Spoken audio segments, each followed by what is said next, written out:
Hey, how you doing? I hope you're well. I'm Deanna and welcome to my channel.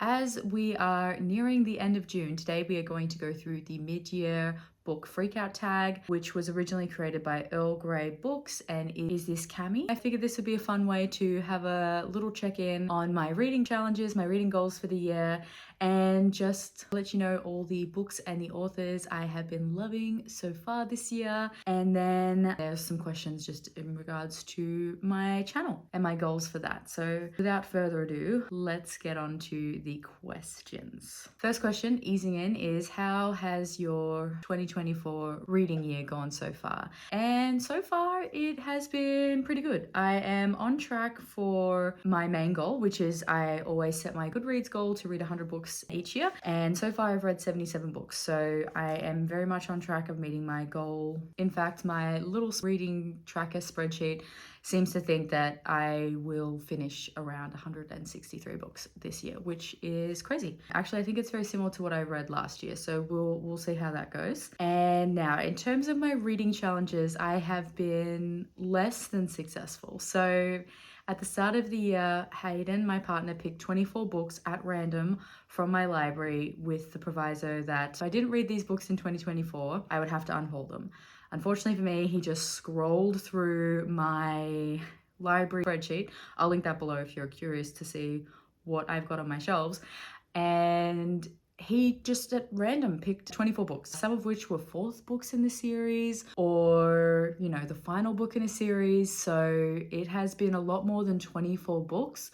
But in saying that, it doesn't mean that I've done a very good job. So here are the 24 books that Hayden has picked for me, and here are the ones that I've finished. So as you can see, out of 24 books, I have read 5 books. I'll need to pick up my game on this challenge. Actually, maybe I'll do a month where I do a spin a wheel where I pick books from this list, and then my second challenge, which I'm also failing at, which is my series to finish challenge. I am in the middle of a lot of series, which we'll get to a little later on because I'll give you an update on my series breakdown. I picked 8 series that are on my physical shelves that I would either finish or I'd catch up to date with. Here are the books. And so far I have finished or caught up on none of them, and I've only read 3. So I might do a month where I have a spinner wheel control my reads, and I'll flick between this list and my 24 books to read in 2024. So moving on to the series update stats. So reading series is something that I'm really conscious of trying to do. When I first started tracking my series, the amount of series that I was in the middle of was absolutely horrifying. So I've made it a priority for the year. At the start of the year, I had completed 81 series. I had DNF'd 8, was up to date with 29, and I was in progress, whether that was had read one book or multiple books, in 111 series. Yes, 111 series. So that's a problem. Having a look at where we are now, I've completed 91 series, which is great. I've DNF'd 13. I'm up to date on 36 series, and I'm in the middle of 116 series. So we've made some good progress. We've made some surprising progress. This year I've completed 10 series. I've DNF'd 5 more series, and I might need to do another look at that and just see if there's any that I realistically think it's been too long and I no longer have any interest in because my reading tastes have changed. I've become up to date in 7 series, but somehow I have managed to start 5 more series in 2024 because 111 series to be in the middle of was not enough. So actually it's definitely more than 5 series considering I finished 10 series. But anyway, we are 5 up on the in progress of. So yes, I will be doing another month of reading sequels, or maybe 2 months, and let's hope we can finish a few more series. Another stat I wanted to share with you is my ARCs. So these are my advanced reader copies. So I was very kindly sent review copies for 33 2024 releases, which is mind-blowing. I have read 26 of them, which is great. So I'm still a little bit behind. 2 of them only just came through this month, and I've reviewed 24. So I'm 2 reviews behind, and I just need to get up to date with that. But I am actually stupidly proud of this. If my go at NetGalley a couple years ago was any indication, I can be pretty bad at this. So I'm very proud of myself that I've managed to prioritize these review copies, and I'm very thankful for all the authors and publishing houses and PR companies that have sent books my way. So yes, we'll be hoping to keep on top of this and would like to, at the end of the year, have read and reviewed all the arcs I have been sent this year. All right. Question 2. What is the best book you've read so far in 2024? This is going to be tricky because I have read 77 books this year, and just to give a bit of a stats breakdown, I've given 3 books 3.5 stars, 27 books have received 4 stars, 26 books have received 4.5 stars, and I've given 21 books 5 stars. Admittedly, I did reread The Make Games Death a couple of times, so there's some duplicates. So I'm gonna cheat, and maybe this will give you a little insight into my top books of the year. I'm excited. I will do a top 10 books of 2024 at the end of the year. I'll try and make this as rapid fire as possible. So first up, we have The Loser's Duet by Harley LaRue, which was just perfection. This is a dark why choose poly romance, and I just love this found family and these characters. The prequel novella gives a lot of context to Jessica's character. So she was the popular girl at school who caused a lot of havoc to the quote-unquote losers of the group, and we see them in an after high school Halloween party, which is quite spicy and quite kinky. And then in The Loser's Duet, we follow Jessica as she ends up back in her small town and run into Mason, Vincent, Lucas, and Jason. And having been back in her hometown and bumping into friends at high school, she is reverting to that kind of mean girl popular self that she had, but is through a forced deal with Mason, Vincent, Lucas, and Jason, where she has to pay off some damages that her and her friends do to their mechanic shop and their property. She kind of learns who she wants to be and finds a loving and really safe environment with the guys to explore that, and it was just excellent. Very steamy, very kinky, but also this very beautiful, profound realization and of who you are and coming of age, not really coming of age, but becoming the person that you were always meant to be. And it was beautiful. Then we have A Wolf in the Garden by Allegra Hall. I completely devoured this book earlier this year, and I think I was literally only 5 chapters in when I instantly bought the paperback copy because I could tell it was going to be an all-time favorite, and I completely love it. This is a monster romance which follows a girl named Ellie and her second chance romance with Van. So this world is super fascinating, and it follows the events of what was called the unveiling, where the veil between the supernatural world is revealed to humans, and we're kind of in the aftermath of what that looks like, how people are feeling, how supernaturals are fitting in with society. And for Ellie's sake, she is also coming to terms with the fact that she herself is part supernatural but has never known about her father's side of her family. This is beautiful. It is monster romance with second chance, fated mates trope, which I don't know how that works, but Allegra makes it work so good. Set in a small town in New Zealand,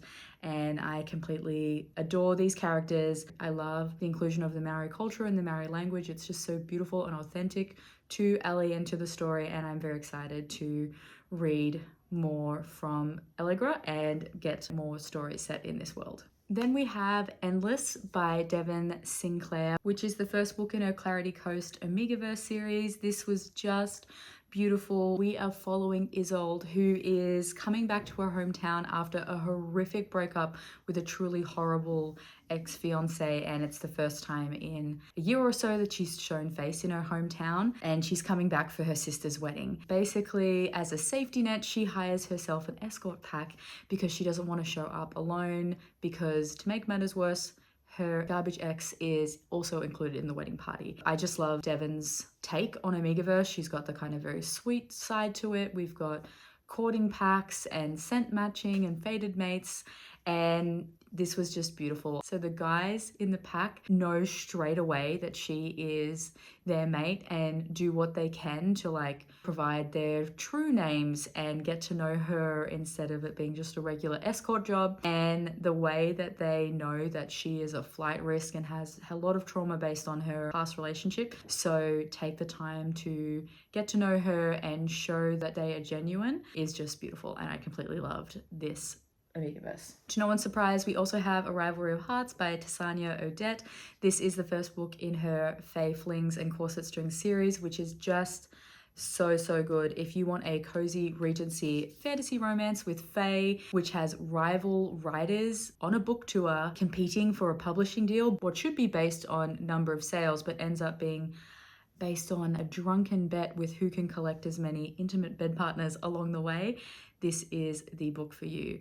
I am completely besotted with this world. I'm absolutely captivated by Edwina and William, and I just really want to reread this again. Speaking of another truly beautiful, truly epic romance, we have These Immortal Truths by our reader, which includes Peaches and Honey and Pits and Poison. This is an absolutely epic is the only way I can think to describe it, epic romance. In here we follow Anna, who is born and alive in the 12th century. She has been ostracized from her town because of the discoloration on her skin, what we would know as vitiligo. These people think it is leprosy and have shunned her and chased her out of the village. She ends up saving a beautiful woman from some guards who were chasing her down and offering her sanctuary and the meager food that she has.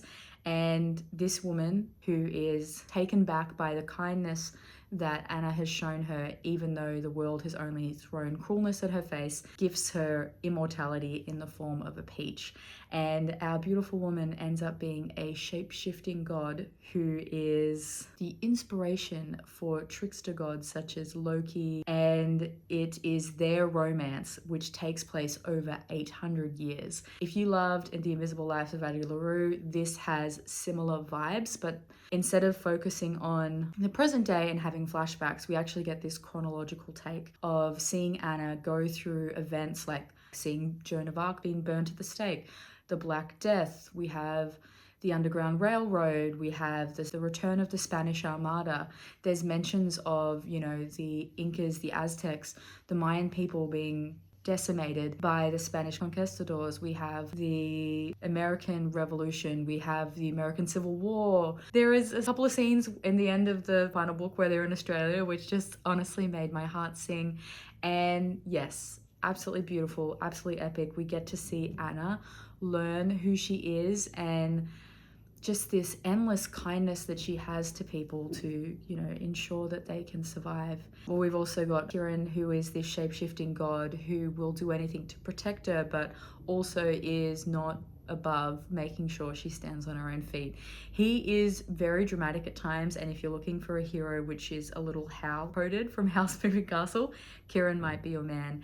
And yeah, I completely devoured this duology, and I'm excited to see what Aria does next. And then, even though I'm trying to keep this short, I will give you one more recommendation, which again, if you've been around on my Instagram or TikTok or my blog, this will not come as a surprise, but I am also giving A Castles of Nevers and Nightmares by Lana Pericek my gold star tick of approval as one of my favorite books of the year. This is the spin-off series from her Fae Guardian series, in which we're following Willow and her very slow burn romance with the Fae Devils, or the Slaw as we're familiar with them in the Fae Guardian series. This is just a beautiful slow burn enemies to lovers. I love the fact that we're in a fantasy world which we portal into another fantasy world which is so different, and just completely love Willow trying to figure out what's going on with her magic, her finding her strength. Maybe that's a theme in my favorite books, women finding their strength and strong, powerful men there to just empower and support them. If you've got that in your book, it is going to be a favorite of mine. And the ending destroyed me, and I am waiting very impatiently for Lana to bring out the next book. This, I should say, is another Why Choose Romance. So yeah, maybe that's another thing you've got to add to the list. Next question is, best sequel you've read so far in 2024? I will go with two. First up would be Haunted Beast, Fateful Prince, and Heartless Villains, which is books 2, 3, and 4 of the Make Games Death series by Kayla Rain and Meg Ann. I am obsessed with this world. This is my favorite series so far. And in this, we are following Dahlia, who is a childhood survivor of a death cult turned erotic romance author, who at her movie premiere of her book book's adaptation ends up at a wellness retreat in the Scottish Highlands, which she very quickly finds out not really a wellness retreat and more a magical asylum for the supernatural insane. And there she finds her mates. Thor, a cursed Nova Guardian demigod, Caspian Hook, who is the one and only Captain Hook, who is unable to return back to Neverland. We have a Scottish tattooed dragon shifter named Kai, and a very mysterious southern gentleman named Kane, who has no memory of how he got to Blackwood Manor, but does have a very adorable dog named Arsehole. This is just perfection. It built on what the first book did. I was just completely enamored with all the characters, loved the way the plot played out, the romance developed fantastic, the steam is steaming, and it is just so good. Highly recommend the Make Games Universe series. You could possibly start with this one because it's a fully contained series, but then you'd miss the overarching macro plot, which is excellent, so would recommend starting with the Make Games War. And then my other favorite sequel of the year is The Veil of Violence by Marilyn Marks, and this is the second book in her The Fae of the Roaring Land series, which is honestly one of my favorites. If you love fantasy romance, I highly recommend this series. This one in particular does take a bit of a darker turn, and I like that Addie is figuring out who she is outside of Jack and is trying to figure out if Jack has been manipulating her and really trying to uncover the truth. She's had her powers unlocked and is really a source of interest for lots of parties, and she's just trying to figure out what's going on, what the history is before she aligns herself to anyone's side. This series is fantastic. If you like the sound of The Great Gatsby meets The Cruel Prince, this is the series for you.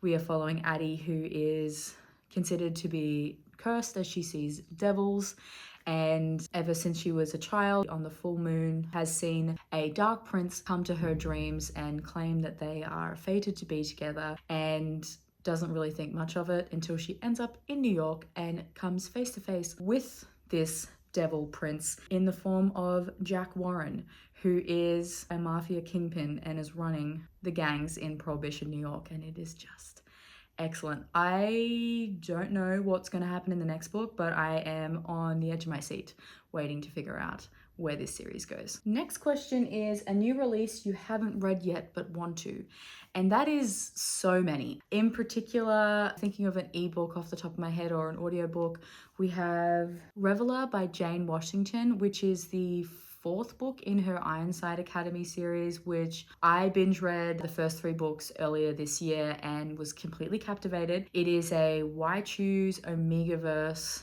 which has a bit of a twist on the whole Omegaverse, but it's set in this world where the people who have the Alpha, Beta, Omega, I'm pretty sure there's deltas in there, and Sigma classifications, these people have been kind of rounded up into almost like reservations from the sound of it, where they are living in essential poverty. The number one way for these people to leave their community is by going to the Ironside Academy, which is a school, but also a talent competition reality TV show.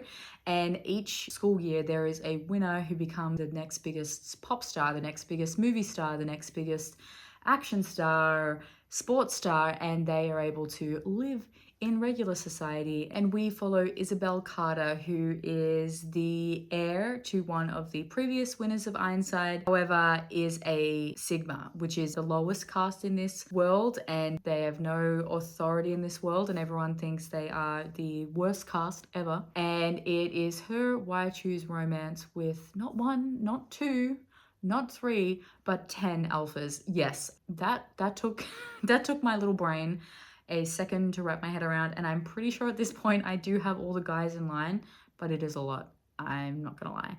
And the first one, we kind of have Isabel just trying to make her way through this world where she's got this massive stigma attached to her and no one wants to associate with her. Anyway, the fourth book plot's really kicked in. We've left off on some cliffhangers, and I've heard in the readers group that this one is equally gut-wrenching and ends off in a cliffhanger, so I'm kind of leaving it until closer to the release of the 5th book. But yes, I am highly anticipating this one. I just love this kind of like dance academy setting, and her twist on the Amigaverse is interesting, and I'm sure we're about to learn more about the wider world and the politics, so very excited for that. Another new release I am excited for is The Last Lost Girl by KCL Bond. I instantly ordered this copy once I found out that it is a dark Peter Pan retelling where our leading lady ends up with Captain Hook, so I am very, very excited.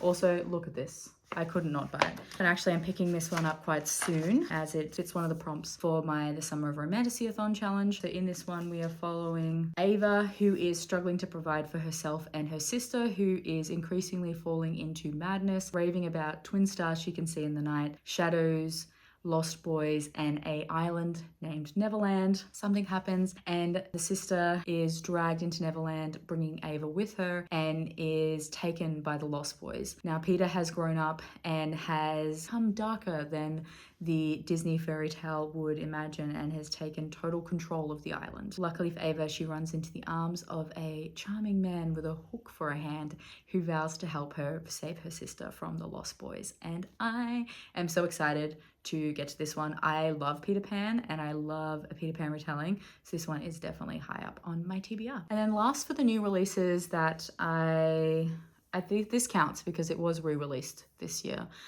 I think. Anyway, last of my new releases that I am dying to get to is When the Moon Hatched by Sarah A. Parker, which I'm obsessed with this foiling. All I know about this one is it's supposed to have beautiful lyrical writing. We've got dragons, we have an assassin, a rebellion brewing, and I really hope I enjoy this because I did just order the Fairy Loot copy because it was incredible. And this one as well is also going to fit for my Summer of Romantasy-a-thon, and there's a lot of hype surrounding this book.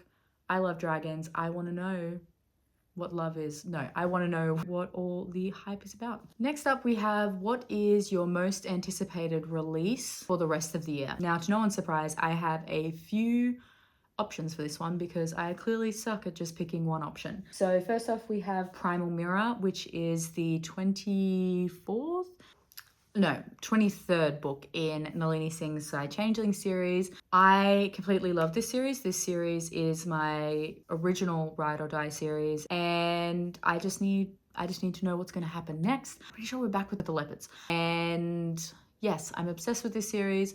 Really want to do a reread.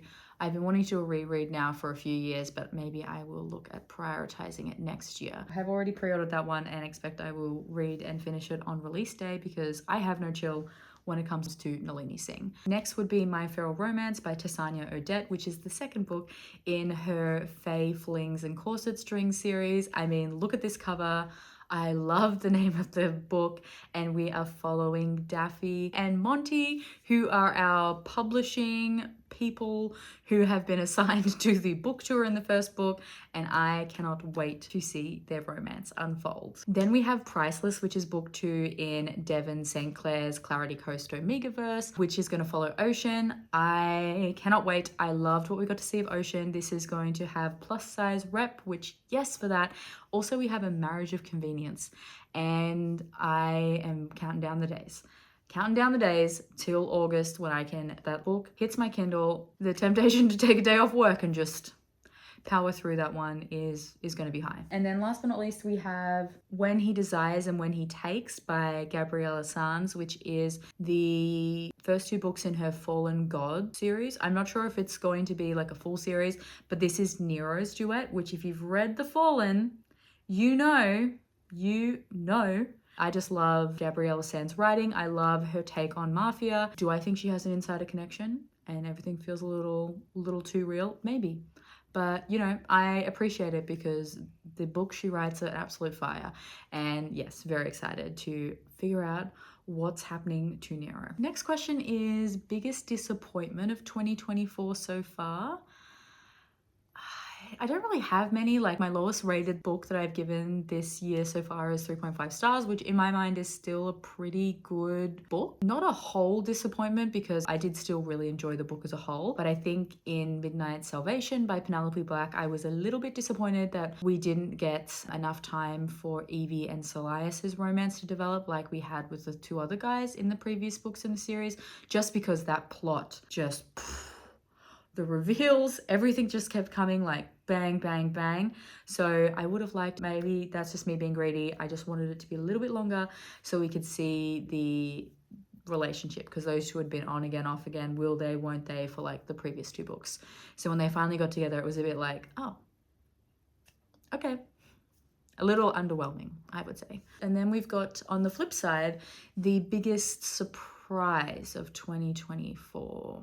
Maybe I'm gonna say There's No You Without Us, which is an MMF romance set in Australia by an Australian author. I completely adored this book when I read it earlier this year. I think the biggest surprise for me was just how angsty it was and how well developed the characters are. I think maybe I was expecting like, you know, a very smutty MMF romance, but I really, really appreciated the time to develop these characters, develop their relationships and figure out their dynamic between the three of them. And we also deal with like some truly hard-hitting topics. We have drug addiction, you know, family abandonment and psychological and mental abuse, and it was just handled so beautifully, and I'm completely besotted with this triad. I think Eden, Emerson and Will are just perfect for each other. And yeah, this was another big book, like A Wolf in the Garden. You know, these books, both of them were over 500 pages and I just completely devoured it. The pacing was perfect. I just ate up every second of getting to know these characters. So I think that would be my biggest surprise. I think my expectation was it was just going to be like a high steam, high smut, fun, silly, goofy time. And there was actual like some real emotional angsty depth, which I truly appreciated. Favorite new author. So that could either be new to you or debut. Now, for context, this is a stat I actually started tracking this year. So of the 77 books I've read this year, 31 have been from new to me authors. And there is a few I just want to shout out because I read mainly indie authors and I want to give them some time, space, all that jazz. We'll start with my Amigaverse girlies. We've got Emilia Emerson, who has written Cherished, which was a fantastic Why Choose Amigaverse, which included some incredible chronic illness rep, which I just found fantastic. Did jump into the third book in a series, but I will go back to the duet at the start. But there's enough context that was not lost. She has a pen name where she's doing mafia romance, and I need to read that. And I also need to buy the special edition because the female main character is a wheelchair user and it has them on the cover with her in a wheelchair, and that's just, I just need to own it. Next up, we have Ileana Lee, who wrote The Scent of Us Part 1 and is again beautiful Amigaverse. We have a strange setting. She includes a diversity in her characters and her found family is impeccable. I'm excited to continue on with this series and finishing off Juno's story before diving into Hazel's story, which I'm so excited for. And then we have Allegra Hall with The Wolf in the Garden. I am completely besotted with this world, with these characters. The fact that we have a monster romance set in a world that is not England or America and is actually in New Zealand is just incredible, and I am so excited to read anything and everything she puts out. She has literally stolen my heart and fast-tracked her way to my favorite authors list. Harley LaRue has also become one of my new favorite authors. She's been an author that's been on my radar for a long time. She's massive and rightfully so. Her work is beautiful and I love that she explores the queer, the poly. I am so excited to get to her paranormal series. So I think that's going to be right up my alley, and a little sad that I put her off for so long, but yes, completely love Harley LaRue. Then we have Kate King. She was one of the first authors I read this year. I got a review copy of By Any Other Name, which was her dark academia Romeo and Juliet retelling. That's all you need to know to pick up this book. Love her writing style and very excited to dive into more of her work. And then the newest new to me author who has made their way onto this list is Aria, who is the author of Peaches and Honey. And this woman can write a beautifully epic historical fantasy romance which will leave you gasping and in tears and giggling the next. I can't wait to dive into her back catalogue. And then she has been teasing her work in progress, which is supposed to be like have Stardust and the Little Prince vibes, which Stardust is one of my favorite movies, and The Little Prince is a book that just emotionally destroys me every time. So I cannot wait for that book to find its way into my hands and into my entire being. Next up, we have newest fictional crush. I'm greedy and I'm gonna go with 2 because why choose? We don't choose in this household. So first up, we have Mason from The Losers Duet and The Dare, because if you know, you know. He is just exactly my type. And then I'm going with Fox from The Castles of Never Nightmares. He is one of the 6 Slaw, and he is the only one who remembers Willow. He's just got this playful nature, despite having the burden of being the only one with his memories. He's doing everything he can to keep his brothers alive and also ensure that Willow doesn't die or really actually go and kill them all. So yeah, I'm completely obsessed with Fox. Book that made you cry. Now, I haven't had a book this year that has literally left me howling, emotionally distraught like Exodus did, or Drive did by Kate Stewart, or even Tori Jean's books. I don't think they're meant to be, which they're cute rom-coms, right? With endometriosis rep, but I just think when it comes to the medical gaslighting in those books, those just hit me hard. But books that did make me cry this year, we're gonna repeat ourselves. We have The Castles of Never Nightmares by Lana Pericek, because that ending, we are not okay.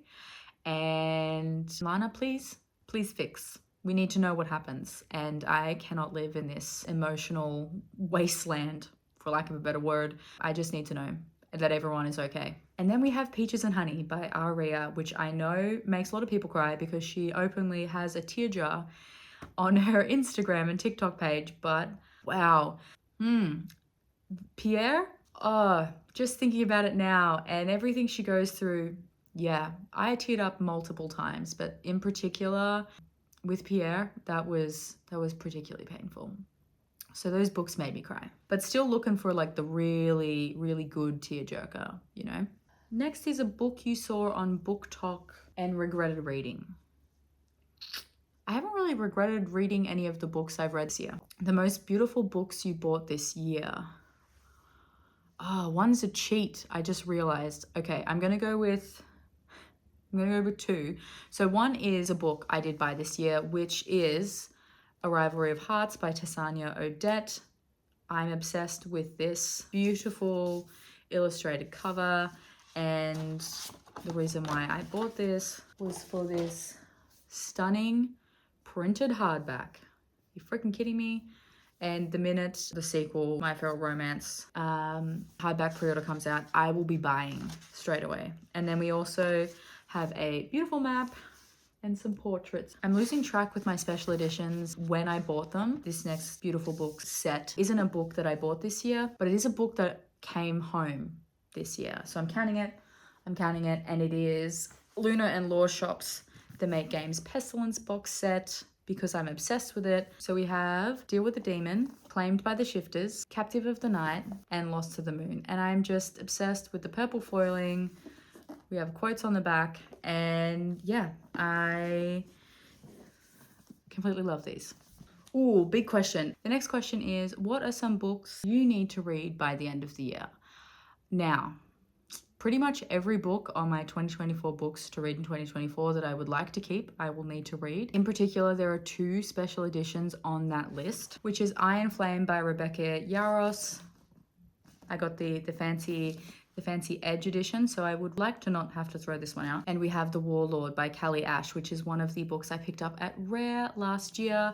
And yeah, I love this kind of like leather cover, and she was absolutely wonderful. And I need to branch out into mafia romance, and I'm excited to read Callie Ash's take on the Irish mob. In terms of some other books that I would like to prioritize for the end of the year, I would like to catch up on Opal Rain's The Dustwalker Bride series. I completely love these books. They are massive, which is a little intimidating, but I do just fly through them. So in particular, I would like to get to Assault to Touch and Assaulter Guide, because Assaulter Guide is on the self-destructing TBR list. So these are another 2 that I would like to read before the end of the year. Now we're moving on to the kind of channel-y questions. And next question is favorite video you've made in 2024. Now, admittedly, I haven't been doing this for very long, but I did enjoy putting together my TBR video for the Summer of Romantasy-a-thon. I think it was just fun to like flick through my shelves and also flick through my TBR list and find some authors that I'm really excited to read from. Otherwise, it would be my book rec videos, my Rockstar Romance Fated Mates and Why Choose, because I just was given a chance and a time to just yap and talk about and ramble about my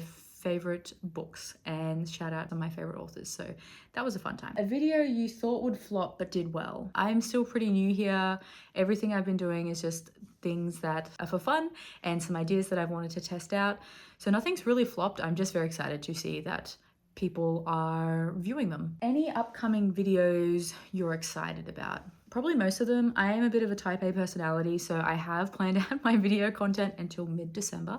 So yes, that's happened, and I think I'm excited to get to some of the vloggy type videos. In particular, I've been really inspired by Steph from A Novelty Corner. I'll link her below. She's wonderful, and she's been doing a bunch of try a chapter tag videos, which has been a really good way for her to get through her TBR.